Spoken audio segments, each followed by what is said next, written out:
आज भारत के विभिन्न मीडिया चैनल्स में हल्द्वानी का प्रकरण जो है काफी उछला हुआ है।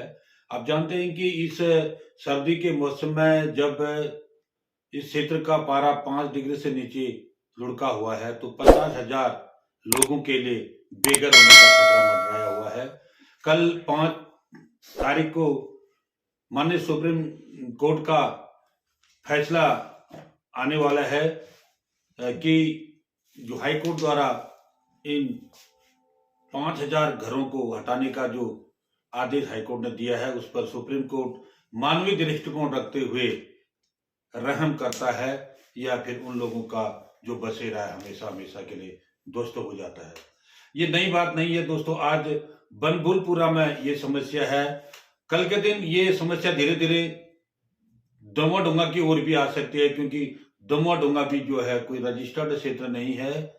इसको वन भूमि के रूप में माना गया है और वन भूमि पर ही कब्जे के रूप में कई वर्षों से लोग यहाँ पर रह रहे हैं।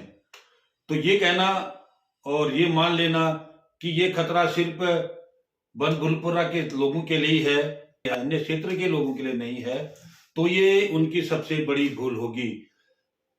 अगर आप लोग थोड़ा सा इतिहास की जानकारी रखते हैं, इतिहास के साथ साथ आप समसामयिक घटनाक्रमों की जानकारी अगर रखते हैं, तो उत्तराखंड में जब सबसे पहले 2012 में पदोन्नति में आरक्षण खत्म हुआ तो लोग समझते थे कि आरक्षण तो एक परंपरा है, परिपाटी, इसको कोई खत्म नहीं कर सकता है। लेकिन धीरे धीरे पूरे भारत के राज्यों से धीरे धीरे पदोन्नति में कर्मचारी का आरक्षण आरक्षित वर्ग का खत्म हो गया और उसका रास्ता निकला माननीय न्यायालय के माध्यम से।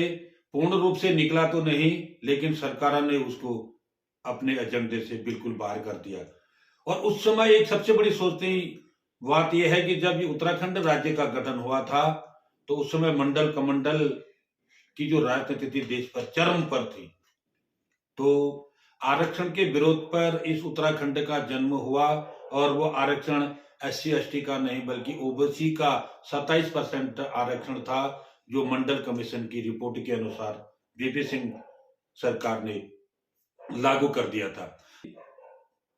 जब 2012 में उत्तराखंड में पदोन्नति पर आरक्षण खत्म किया गया, उसके तुरंत बाद ही यूपी में समाजवादी पार्टी की सरकार थी। अखिलेश यादव उसके मुखिया थे।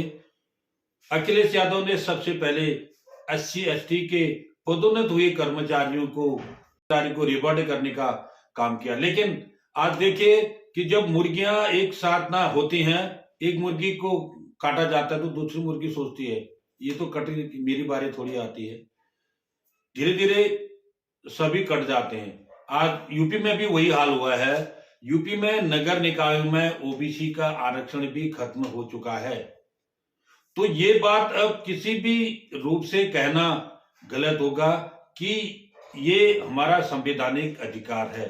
शायद तो अगर यही व्यवस्था रही और यही लोग संविधान को चलाने वाले रहे तो कोई भी संवैधानिक अधिकार सुरक्षित रहेगा, ये मानना हमारी भूल होगी।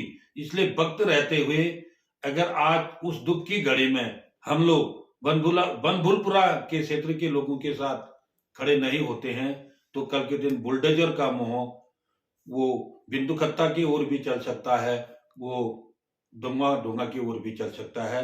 इसीलिए सजग रहें, सचेत